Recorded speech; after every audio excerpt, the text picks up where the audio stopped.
പരിശുദ്ധതയുടെ പർദീസയിലേക്ക് ഏവർക്കും സ്വാഗതം. നാം ഇന്ന് പീറ്റർ ജൂലിയൻ എയ്മാഡ് എന്ന ഒരു വിശുദ്ധനെ കുറിച്ചാണ് നാം ഇന്ന് കേൾക്കുക. തിരുസഭയിൽ ദിവ്യകാരുണ്യ ഭക്തിയും ദിവ്യകാരുണ്യ ആരാധനയും ഒക്കെ തുടങ്ങി വെച്ച ഒരു വിശുദ്ധനാണ് വിശുദ്ധ പീറ്റർ ജൂലിയൻ എയ്മാഡ്.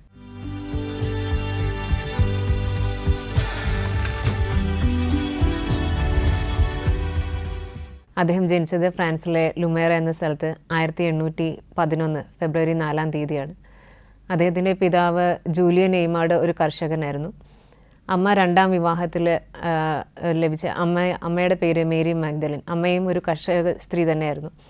പിതാവ് ആദ്യത്തെ വിവാഹത്തിന് ശേഷം ആദ്യ വിവാഹത്തിലുള്ള ഭാര്യയുടെ മരണത്തിന് ശേഷം പിന്നീട് ഒരു കർഷക സ്ത്രീയെ തന്നെയാണ് പിതാവ് ജൂലിയൻ എയ്മാഡ് വിവാഹം ചെയ്യുക. അവർക്ക് 3 മക്കളുണ്ട്. മക്കളെ ആദ്യം ലഭിച്ചു. അവർ 3 പേരും ജനനത്തിൽ തന്നെ 3 മക്കളെയും അവർക്ക് നഷ്ടമായി. അതിനുശേഷം ജനിച്ച കുഞ്ഞാണ് പീറ്റർ. പീറ്റർ ജനിച്ച ഉടനെ തന്നെ അടുത്ത ദിവസം തന്നെ അവർ ജ്ഞാനസ്നാനം നടത്തുകയുണ്ടായി. അങ്ങനെ ആ ശിശുവിനെ അമ്മ മേരി മാഗ്ദലിൻ വളരെ വിശ്വാസത്തിൽ വളർത്താനായിട്ട് പ്രത്യേകം ശ്രദ്ധിച്ചു. പീറ്ററിൻ്റെ അമ്മ മേരി വളരെ ഒരു ഭക്തയായ ഒരു സ്ത്രീയായിരുന്നു. അതിനാൽ തന്നെ അവനെ പ്രത്യേകമായിട്ട് വിശ്വാസത്തിൽ വളർത്താനായിട്ട് അമ്മ പ്രത്യേകം ശ്രദ്ധിച്ചിരുന്നു. പീറ്ററിൻ്റെ ആ ഒരു ജനനത്തിന് മുമ്പുള്ള ആ ഒരു ഘട്ടത്തെക്കുറിച്ച് ഇങ്ങനെയാണ് പറയുക. അമ്മ കുഞ്ഞിനെ ഉദരത്തിൽ വഹിച്ചിരുന്ന ആ ഒരു കാലഘട്ടത്തിൽ അമ്മ കൂടുതൽ സമയം ദിവ്യകാരുണ്യ സക്രാരിക്ക് മുമ്പിൽ ചെലവഴിച്ചിരുന്നു എന്നാണ് പറയപ്പെടുക.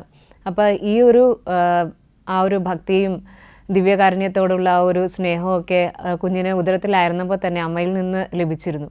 അപ്പോൾ തുടർന്നുള്ള പീറ്ററിൻ്റെ ആ ഒരു ജീവിതം കാണുമ്പോൾ നമുക്ക് മനസ്സിലാക്കാൻ സാധിക്കും, ആ ഉദരത്തിൽ തന്നെ ആയിരുന്ന അവസ്ഥയിൽ തന്നെ ദൈവം പീറ്ററിനെ പേര് ചൊല്ലി വിളിച്ച് ആ ഒരു പ്രത്യേക നിയോഗത്തിനായിട്ട് ദിവ്യകാരുണ്യ ഭക്തി വളർത്താനായിട്ടുള്ള ആ തിരുസഭയിൽ ആ ദിവ്യകാരുണ്യ ഭക്തി വളർത്താനായിട്ട് വേണ്ടി ദൈവം പ്രത്യേകമായി പേര് ചൊല്ലി വിളിച്ച ഒരു ശിശു തന്നെയായിരുന്നു പീറ്റർ എന്ന് നമുക്ക് തിരിച്ചറിയാൻ സാധിക്കും. ഒരിക്കൽ പീറ്റർ ഇങ്ങനെ കുഞ്ഞായിരുന്ന സമയത്ത് 4-5 വയസ്സായിരിക്കണം, ആ ഒരു പ്രായത്തിൽ ഒരിക്കൽ പീറ്ററിനെ പെട്ടെന്ന് കാണാതാകുന്ന ഒരു സംഭവം വിവരിക്കുന്നുണ്ട്. പീറ്ററിൻ്റെ സഹോദരി പീറ്ററിനെ അന്വേഷിച്ച് അവിടെയെല്ലാം അന്വേഷിക്കുമ്പോൾ പീറ്ററിനെ കാണുന്നില്ല. അങ്ങനെ ഒടുവിൽ പീറ്ററിനെ കണ്ടെത്തുന്നത് ദേവാലയത്തിൻ്റെ ഉള്ളിൽ പ്രാർത്ഥിച്ചുകൊണ്ടിരിക്കുന്ന സാഹചര്യത്തിലാണ്. അങ്ങനെ സഹോദരി ചെന്ന് പീറ്ററിനോട് ചോദിക്കുന്നുണ്ട്, നീ എന്താ പറയാതെ പോയി, നീ ഇവിടെ എന്തെടുക്കുകയാണെന്ന് പറഞ്ഞ് അന്വേഷിക്കുമ്പോൾ പീറ്ററിൻ്റെ സഹോദരിയോട് ഇപ്രകാരമാണ് പറയുക, ഇവിടെ ഇരുന്നാൽ എനിക്ക് ഈശോയെ കൂടുതൽ കേൾക്കാനായിട്ട് സാധിക്കുമെന്ന്. അങ്ങനെ ഈ ഒരു ചെറിയ പ്രായം മുതൽ പീറ്ററിന് വളരെയേറെ വ്യക്തതയുണ്ടായിരുന്നു ദിവ്യകാരുണ്യത്തിലുള്ള ഈശോയുടെ സാന്നിധ്യവും ആ ഈശോയെ അടുത്ത് ചെന്നിരുന്ന് തനിക്ക് സംസാരിക്കാമെന്നും ഈശോ തന്നെ ശ്രവിക്കുന്നുണ്ടെന്ന് ഒക്കെയുള്ള ഒരു വിശ്വാസം പീറ്ററിന് ആ ചെറിയ പ്രായത്തിൽ തന്നെ ലഭിച്ചിരുന്നു.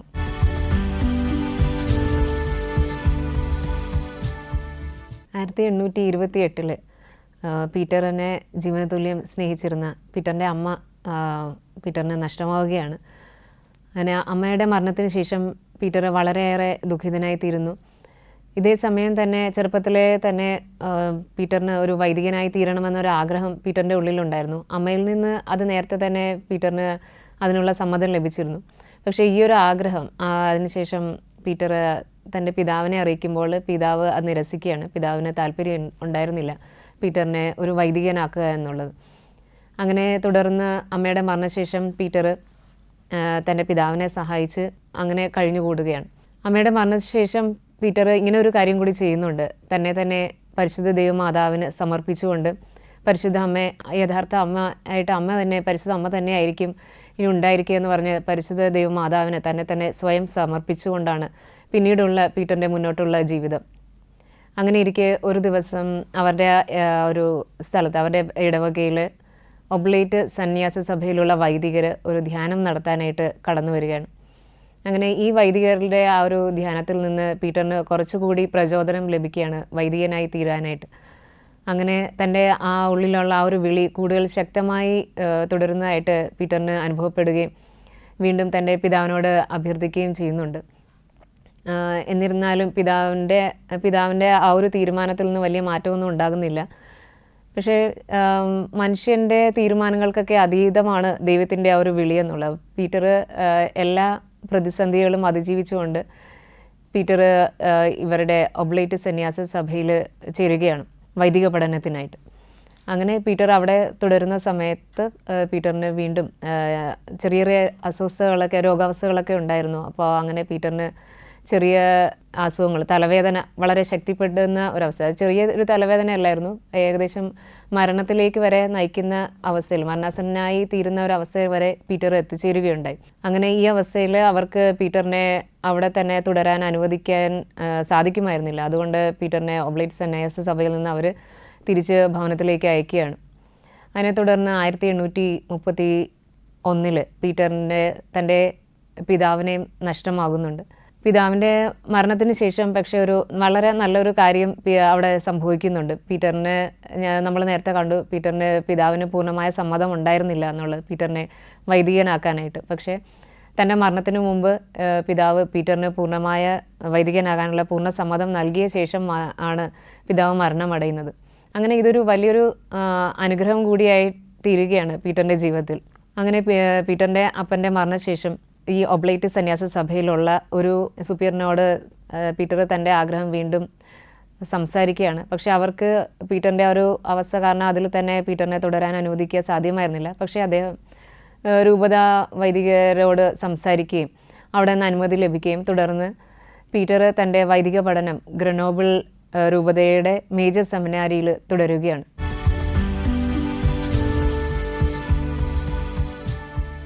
മേജർ സെമിനാരിയിൽ പീറ്റർ കഴിഞ്ഞിരുന്ന കാലഘട്ടത്തിൽ അവിടെയുള്ള എല്ലാവർക്കും പീറ്ററിനെ വളരെയധികം ഇഷ്ടപ്പെട്ടു. കാര്യം പീറ്റർ വളരെ എളിമയോടുകൂടി തന്നെ തൻ്റെ ഓരോ അനുദിന ജീവിതത്തിലെ ഓരോ സേവനങ്ങളും ഓരോ പ്രവൃത്തികളും വളരെ എളിമയോടുകൂടിയാണ് ചെയ്തു പോയിരുന്നത്. അത് മാത്രമല്ല, അദ്ദേഹം പഠനത്തിലായാലും വളരെ മികവ് പുലർത്തിയിരുന്നു. പീറ്ററിൻ്റെ ആ ഒരു ജീവിതശൈലിയെക്കുറിച്ച് ഏറ്റവും പ്രധാനപ്പെട്ടതായി എടുത്തു പറയാൻ സാധിക്കുക അദ്ദേഹത്തിൻ്റെ ദിവ്യകാരുണ്യ സന്ദർശനങ്ങളാണ്. സക്രാരിക്ക് മുമ്പിൽ അദ്ദേഹം മണിക്കൂറുകൾ ചിലവഴിച്ചിരുന്നു. അങ്ങനെ തൻ്റെ ആ മേജർ സെമിനാരിയിലെ പഠനത്തിന് ശേഷം 1839 അദ്ദേഹം പൗരോഹിത്യ പട്ടം സ്വീകരിക്കുന്നു. തുടർന്ന് ഒരു 2 മാസത്തെ ഒരു ഗ്യാപ്പ് അദ്ദേഹം എടുക്കുന്നുണ്ട്. അതിൻ്റെ ഒരു ചെറിയൊരു ഇടവേളയ്ക്ക് ശേഷം അദ്ദേഹത്തിനെ വീണ്ടും ഒരു ചെറിയൊരു ഇടവകയിൽ അസിസ്റ്റൻ്റ് വികാരിയായിട്ട് ഷാറ്റ ഇടവകയിൽ അദ്ദേഹത്തിനെ അസിസ്റ്റൻ്റ് വികാരിയായിട്ട് നിയമിക്കുകയാണ്. അവിടുത്തെ സേവനങ്ങൾക്ക് ശേഷം അവിടെ ഒരു ചെറിയൊരു കാലഘട്ടം അദ്ദേഹം അവിടെ സേവനം ചെയ്തു. അതിനുശേഷമാണ് അദ്ദേഹത്തെ ഒരു ഇടവക വികാരിയായിട്ട് പ്രധാനപ്പെട്ട ഒരു ചുമതല ഏൽപ്പിക്കുന്ന മൊന്തനേർ എന്ന് പറയുന്ന ഇടവകയിൽ അദ്ദേഹത്തെ അവിടുത്തെ ഇടവക വികാരിയായിട്ട് നിയമിക്കുകയാണ്. അപ്പോൾ ഇതിന് ശേഷമാണ് അദ്ദേഹത്തിൻ്റെ ജീവിതത്തിൽ കൂടുതൽ പ്രതിസന്ധികൾ കടന്നു വരാൻ തുടങ്ങിയെന്ന് വേണം നമുക്ക് പറയാൻ. കാര്യം ആ ഇടവകയെന്ന് പറയുന്നത് അവിടെ പ്രത്യേകിച്ച് ഏകദേശം 30 വർഷത്തോളം ആ ഒരു ഇടവകയിൽ വിശ്വാസം എന്ന് പറയുന്നത് അവിടെ ഉണ്ടായിരുന്നില്ല. അവിടെയുള്ള ജനങ്ങൾക്ക് യാതൊരു വിശ്വാസവും, ദൈവവിശ്വാസം എന്ന് പറയുന്നത് തീരെ ഇല്ലായിരുന്നു. വൈദികരെ ശത്രുക്കളെ പോലെയാണ് അവർ കണ്ടിരുന്നത്. അപ്പോൾ എല്ലാം കൊണ്ടും അദ്ദേഹത്തിന് തൻ്റെ സേവനങ്ങളിൽ ആ മൊന്തന ഇടവകയിൽ തുടരുവാനായിട്ട് വളരെയധികം പ്രയാസപ്പെട്ടിരുന്നു. അങ്ങനെ എല്ലാം കൊണ്ടും ഇങ്ങനെ ബുദ്ധിമുട്ടിയിരിക്കുന്ന സമയത്ത് അദ്ദേഹം തുടർന്നും സക്രാരിക്ക് മുമ്പിൽ തൻ്റെ പ്രാർത്ഥനകളും പ്രായശ്ചിത്ത പ്രവർത്തികളും ഒക്കെ വഴിയെ അദ്ദേഹം ഇടവക ജനങ്ങൾക്ക് വേണ്ടിയിട്ട് വളരെ സഹനങ്ങളെടുത്ത് പ്രാർത്ഥിക്കുവാൻ തുടങ്ങി.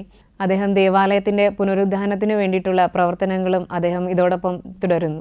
അപ്പോൾ ഇതിൽ അദ്ദേഹം ഈ പുനരുദ്ധാനത്തിന് വേണ്ടിയിട്ട് അദ്ദേഹം ചെയ്തത് ഇങ്ങനെയാണ്, തനിക്ക് തൻ്റെ ചിലവുകളെല്ലാം, അനുദിന ജീവിതത്തിലുള്ള ചിലവുകളെല്ലാം ചുരുക്കിക്കൊണ്ട് അതിൽ നിന്നുള്ള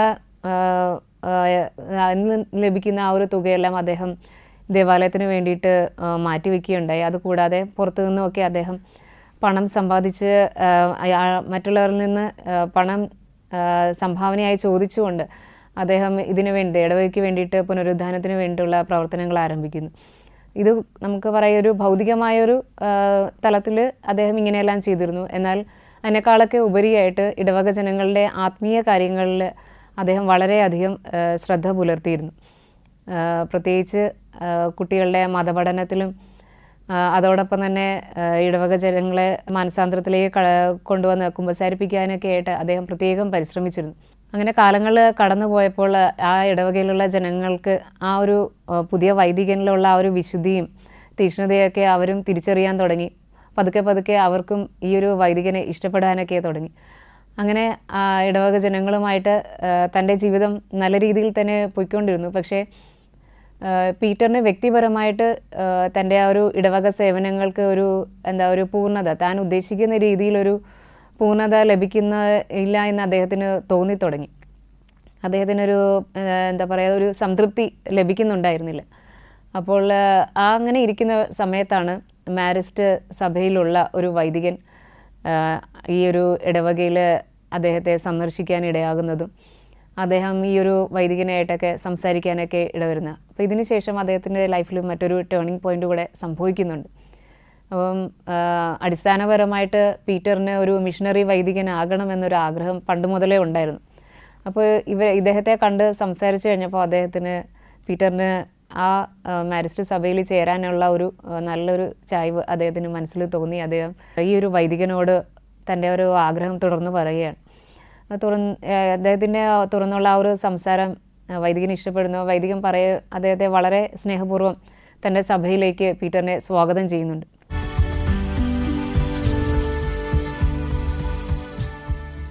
ആയിരത്തി 1839 പീറ്ററിൻ്റെ മാരിസ്റ്റ് സഭയിലുള്ള അതിൽ ജോയിൻ ചെയ്ത ശേഷം പീറ്ററിൻ്റെ ജീവിതത്തിൽ കുറച്ചും കൂടി കൂടുതൽ ഉത്തരവാദിത്തങ്ങൾ കടന്നു വരാൻ തുടങ്ങി. അദ്ദേഹം അതിൽ ചേർന്ന ശേഷം അദ്ദേഹത്തെ അവിടെയുള്ള സ്കൂളിൻ്റെ ജൂനിയർ കോളേജിൻ്റെ ആധ്യാത്മിക നിയന്താവായിട്ട് നിയോഗിക്കപ്പെട്ടു. 1844 പിന്നീട് അദ്ദേഹത്തെ മാരിസ്റ്റ് സഭയുടെ പ്രൊവിൻഷ്യലായിട്ട് അപ്പോയിൻ്റ് ചെയ്തു. അതിനുശേഷം 1945 അദ്ദേഹത്തെ 3-ാം സഭയുടെ ഡയറക്ടറായും നിയമിക്കപ്പെട്ടു. അങ്ങനെ ഈ 3 പ്രധാനപ്പെട്ട ഉത്തരവാദിത്തങ്ങളും അദ്ദേഹത്തിൻ്റെ ജീവിതത്തിന് ലഭിക്കുകയുണ്ടായി. പിന്നീട് അതോടൊപ്പം തന്നെ ദിവ്യകാരുണ്യ ആരാധനയിൽ അദ്ദേഹത്തിന് യാതൊരു വീഴ്ചയും കൂടാതെ അദ്ദേഹം തുടർന്നുകൊണ്ട് പോകുന്നുണ്ടായിരുന്നു. ഈ മാരിസ്റ്റ് സഭയിലായിരിക്കുമ്പോൾ തൻ്റെ ഏറ്റവും പ്രധാനപ്പെട്ട ഈ ഉത്തരവാദിത്തങ്ങളെല്ലാം നിർവഹിക്കുമ്പോഴെല്ലാം അദ്ദേഹത്തിന് ശക്തി ഇരുന്നതെല്ലാം ദിവ്യകാരുണ്യ ആരാധനയും അതിനു മുമ്പിൽ അദ്ദേഹം ചെലവഴിച്ചിരുന്ന നിമിഷങ്ങളുമൊക്കെയായിരുന്നു. ഈ സമയം തന്നെ അദ്ദേഹം ഒരു മരിയൻ സഭ 3-ാം സഭയും ഇതോടൊപ്പം അദ്ദേഹം ആരംഭിക്കുകയുണ്ടായി. അങ്ങനെ വളരെ പെട്ടെന്ന് തന്നെയാണ് ഇത് അദ്ദേഹത്തിൻ്റെ പ്രവർത്തനങ്ങളിലൂടെ ഈ ഒരു ദിവ്യകാരുണ്യ സഖ്യത്തിനും മരിയൻ സഭയ്ക്കൊക്കെ 3-ാം സഭയ്ക്കൊക്കെ പെട്ടെന്ന് വളർച്ചയുണ്ട്. അനേകർ ഇതിൽ ആകൃഷ്ടരായിട്ട് ഒത്തിരി പേര് ഈ ഒരു സംഘടനയിലേക്ക് ചേരുവാനായിട്ടൊക്കെ തുടങ്ങി. അങ്ങനെ ഈ വളർച്ചയിൽ ഈ മാരിസ്റ്റ് സഭയിലുള്ളവർക്ക് ഒരു അധികാരിക്ക് തന്നെ വളരെയധികം അസ്വസ്ഥത തോന്നി. കാരണം മാരിസ്റ്റ് സഭയുടെ ആധ്യാത്മികതയോട് ചേർന്ന വിധമായിരുന്നില്ല അദ്ദേഹത്തിൻ്റെ ദിവ്യകാരുണ്യ ആരാധനകളെന്ന് പറയുന്നത്. മാരിസ്റ്റ് സഭയിൽ നിലവിലുണ്ടായിരുന്ന ആ ഒരു നിയമാവലിയോട് ചേർന്നിട്ടുണ്ടായിരുന്ന ഒരു കാര്യമായിരുന്നില്ല. അപ്പോൾ അതിനാൽ തന്നെയാണ് അദ്ദേഹം ഈ ഒരു അധികാരിയെ കൂടുതൽ അസ്വസ്ഥത പ്രകടമാക്കിയിരുന്നത്. അങ്ങനെ പീറ്ററിന് അധികം നാൾ മാരിസ്റ്റ് സഭയിൽ തുടരാനായിട്ട് സാധിച്ചില്ല. ഇക്കാരണത്താൽ തന്നെ അദ്ദേഹത്തിന് അവിടെ നിന്ന് മാരിസ്റ്റ് സഭയിൽ നിന്ന് വിടേണ്ടി വന്നു. അങ്ങനെ പീറ്റർ തൻ്റെ സേവനങ്ങൾ തനിക്ക് ദൈവത്തിൻ്റെ ഒരു പ്രത്യേക വിളി, ദിവ്യകാരുണ്യ ആരാധന അല്ലെ ദിവ്യകാരുണ്യ ഭക്തി ലോകമെങ്ങും പ്രചരിപ്പിക്കണം എന്നുള്ള ആ ഒരു തൻ്റെ വിളിയെക്കുറിച്ച് വളരെ വ്യക്തമായൊരു ബോധ്യമുണ്ടായിരുന്നു. അപ്പോൾ ഇത്രയെല്ലാം പ്രതിസന്ധികൾ അദ്ദേഹത്തിൻ്റെ ജീവിതത്തിൽ നേരിടേണ്ടി വന്നെങ്കിൽ പോലും അദ്ദേഹം അതിലൊന്നും പതറാതെ കർത്താവിൽ ആശ്രയിച്ചുകൊണ്ട് തന്നെ അദ്ദേഹം മുന്നോട്ട് പോയി. അതിനിരിക്കെ 3-ാം സഭയിൽ നിന്ന് തൻ്റെ ഡയറക്ടറായിട്ട് സേവനം ആരംഭിച്ച സമയത്ത് തന്നെയാണ് അദ്ദേഹം സ്ത്രീകൾക്ക് വേണ്ടിയിട്ടും മറ്റൊരു സഖ്യം ആരംഭിക്കുന്നത്. അപ്പോൾ ഈ ഒരു സേവനം തുടർന്നുകൊണ്ട് പോകുമ്പോൾ പെട്ടെന്ന് നോവിസ് മാസ്റ്ററിനെ സുഖമില്ലാതാകുകയും പീറ്ററിന് പെട്ടെന്ന് ആ ഒരു ഉത്തരവാദിത്വം കൂടി ഏറ്റെടുക്കേണ്ടതായി വരികയും ചെയ്യുന്നുണ്ട്. അങ്ങനെ പീറ്റർ ഈ ഒരു ഉത്തരവാദിത്തത്തിലായിരിക്കുമ്പോൾ പെട്ടെന്ന് 3-ാം സഭയിലുള്ള അതിൻ്റെ ഒരു വളർച്ചയെ സാരമായിട്ട് ബാധിക്കുകയുണ്ടായി. പീറ്ററിൻ്റെ ഈ ഒരു സഖ്യത്തിന് പൂർണ്ണമായിട്ട് അധികാരികളുടെ അംഗീകാരം ലഭിച്ചിരുന്നില്ല. അപ്പോൾ ഈ ഒരു കുറവ് പെട്ടെന്ന് തന്നെ പീറ്ററിനെ അസ്വസ്ഥപ്പെടുത്താനായിട്ട് തുടങ്ങി. എന്നിരുന്നാൽ തന്നെയും ഇതൊക്കെ പിൽക്കാലത്ത് വലിയൊരു അനുഗ്രഹമായിട്ട് മാറുന്നതായിട്ട് നമുക്ക് കാണാൻ സാധിക്കും. 1845 വളരെ കുറച്ച് നാളുകൾക്ക് ശേഷം അദ്ദേഹത്തിൻ്റെ ഈ ഒരു സഖ്യത്തിന് മാർപ്പാപ്പയുടെ അംഗീകാരം ലഭിക്കുകയാണ്. അപ്പോൾ എത്രയേറെ പ്രതിസന്ധികൾ അദ്ദേഹത്തിൻ്റെ ജീവിതത്തിൽ അദ്ദേഹത്തിന് നേരിടേണ്ടി വന്നെങ്കിൽ പോലും പിന്നീട് സാവകാശം അദ്ദേഹത്തിൻ്റെ ആ ഒരു ദൗത്യം എന്തൊക്കെയാണെന്നും തൻ്റെ പ്രവർത്തന രീതികൾ എന്തൊക്കെയാണെന്നൊക്കെ തിരിച്ചറിഞ്ഞ ശേഷം അദ്ദേഹത്തിന് സഭയിൽ നിന്നുള്ള ഒരു അംഗീകാരം അദ്ദേഹത്തിൻ്റെ ആ ഒരു പുതിയൊരു സഖ്യത്തിന് ലഭിക്കുകയുണ്ടായി.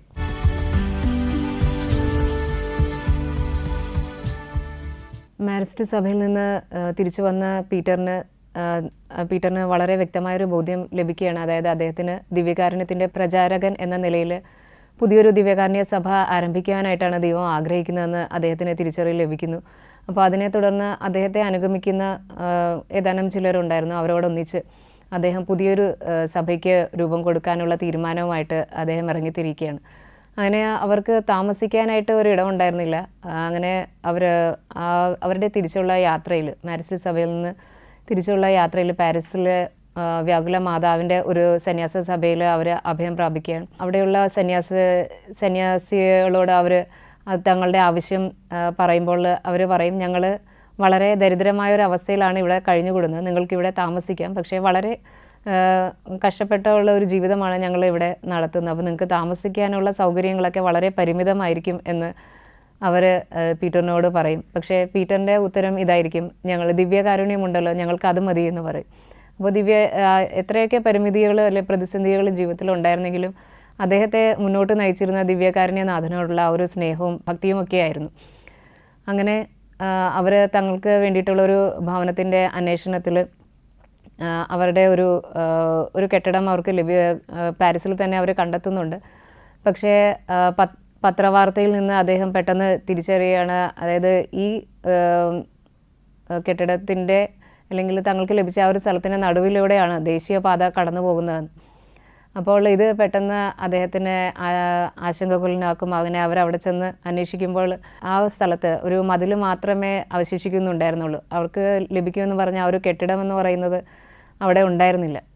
അങ്ങനെ അദ്ദേഹം വളരെ നിരാശനായിട്ട് മടങ്ങിപ്പോകുന്ന വഴിക്ക് മറ്റൊരു സന്യാസ ഭവനത്തിൽ പ്രവേശിക്കുകയും അവിടെ ഒരു വൈദികനായിട്ട് ഇങ്ങനെ സംസാരിക്കുന്നതിൻ്റെ ഇടയ്ക്ക് തൻ്റെ ഈ ഒരു ആവശ്യങ്ങളൊക്കെ പറഞ്ഞു പോയപ്പോഴാണ് അദ്ദേഹം വഴി പീറ്ററിന് മറ്റൊരു സ്ഥലത്ത് അതേ ദിവസം തന്നെ സ്ഥലം കണ്ടെത്തുവാനും അവരുടെ ഒരു സന്യാസ ഭവനത്തിന് തുടക്കം കുറിക്കാൻ പറ്റിയ ഒരു കെട്ടിടവും സ്ഥലവും എല്ലാം പെട്ടെന്ന് തന്നെ ക്രമീകരിക്കപ്പെടുന്നതായി നമുക്ക് കാണാൻ സാധിക്കും. അന്ന് തന്നെ 66,000 പൗണ്ട് നൽകി അദ്ദേഹം ആ ഒരു സ്ഥലം മേടിക്കാനൊക്കെ ആയിട്ട് അദ്ദേഹത്തിന് ദൈവം ഇടവരുത്തുന്നു.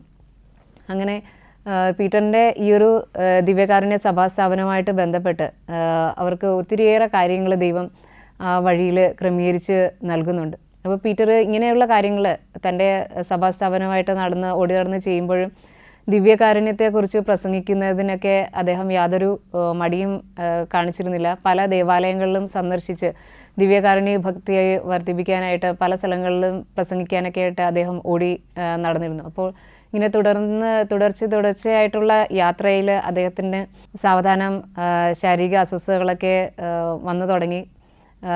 പെട്ടെന്ന് ക്ഷീണിതനായി തീരുകയും അങ്ങനെ തലവേദന പോരാത്തതിന് അദ്ദേഹത്തിന് കാലിൽ വളരെയേറെ ഒരു വ്രണം ഉണ്ടാവുകയും അങ്ങനെ ഒരു ദിവസം ഒരു സന്യാസ ഭവനം സന്ദർശിച്ച് തിരിച്ചു പോരുന്ന സമയത്ത് അദ്ദേഹം പെട്ടെന്ന് ദിവ്യബലിക്ക് ശേഷം മടങ്ങിപ്പോരുന്ന ആ ഒരു ഘട്ടത്തിൽ പെട്ടെന്ന് അദ്ദേഹം ബോധരഹിതനായി വീഴുകയൊക്കെ ചെയ്യുന്നു. ഇതിനെ തുടർന്ന് അദ്ദേഹത്തിന് മനസ്സിലാവുകയാണ് അദ്ദേഹത്തിൻ്റെ അവസാന ഘട്ടമൊക്കെ ഏകദേശം അടുത്തിരിക്കുന്നു, തൻ്റെ ഇവിടുത്തെ ഒരു ദൗത്യമൊക്കെ ഏകദേശം തീരാറായെന്ന് പീറ്റർ സ്വയം തിരിച്ചറിയുകയാണ്. ആ ഒരു സംഭവത്തിന് ശേഷം അദ്ദേഹത്തെ അടുത്തുള്ള മറ്റ് സന്യാസ ഭവനത്തിലേക്ക് അദ്ദേഹത്തെ കൊണ്ടുചെന്നാക്കുകയും അദ്ദേഹത്തിൻ്റെ ആരോഗ്യം ചെറുതായിട്ട് മെച്ചപ്പെട്ടെങ്കിലും ഉടനെ തന്നെ വീണ്ടും പഴയ അവസ്ഥയിലേക്ക് തന്നെ അദ്ദേഹം കടന്നു പോവുകയും ചെയ്യുന്നുണ്ട്.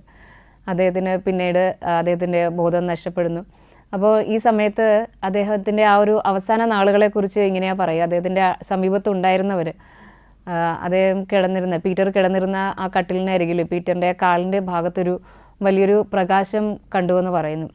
അപ്പോൾ അവരാദ്യം കരുതിയത് വിളക്കിൻ്റെ പ്രകാശമായിരിക്കുമെന്നാണ്. അപ്പോൾ അവിടെ ഉണ്ടായിരുന്ന അദ്ദേഹത്തെ ശുശ്രൂഷിച്ചിരുന്ന വ്യക്തി ആ വിളക്കെടുത്ത് മാറ്റി ഇതെന്താണെന്ന് അറിയാനായിട്ട് അടുത്തിരുന്ന ആ ഒരു വിളക്കെടുത്ത് മാറ്റി അവിടെ നോക്കുന്നുണ്ട്. അപ്പോഴും ആ പ്രകാശം അവിടെ തന്നെ നിലനിൽക്കുന്നതായും പീറ്റർ ആ ഭാഗത്തേക്ക് നോക്കി, കാലിൻ്റെ ഭാഗത്തേക്ക് നോക്കി നന്ദി പറയുന്നതായിട്ടും ഒക്കെ അവർ കാണുന്നു. അങ്ങനെ അത് പരിശുദ്ധ ദൈവമാതാവെന്നാണ് ആയിരുന്നു എന്നാണ് പറയപ്പെടുക. അങ്ങനെ പീറ്റർ വളരെ സമാധാനപൂർവ്വം തൻ്റെ ഒരു അവസാനം അടുത്തിരുന്നു തിരിച്ചറിഞ്ഞുകൊണ്ട് തന്നെ എല്ലാവരോടും യാത്ര പറഞ്ഞുകൊണ്ട് വളരെ സമാധാനത്തോടു കൂടി തന്നെ ശാന്തമായി അദ്ദേഹം ഈ ലോകത്തോട് വിടവാങ്ങുന്നു.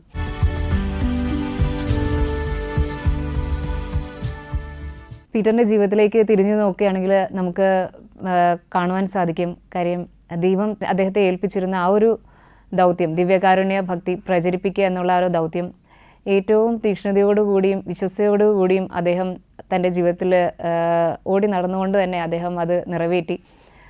തൻ്റെ ഭക്തിയിലോ തീക്ഷ്ണതയിലോ യാതൊരു ഭംഗവും വരുത്താതെ പ്രതിസന്ധികളെയൊക്കെ വളരെ തീക്ഷ്ണതയോടുകൂടി വളരെ ശാന്തതയോടുകൂടിയും അദ്ദേഹം നേരിട്ട് തന്നെയാണ് മുന്നോട്ട് പോയിരുന്നത്.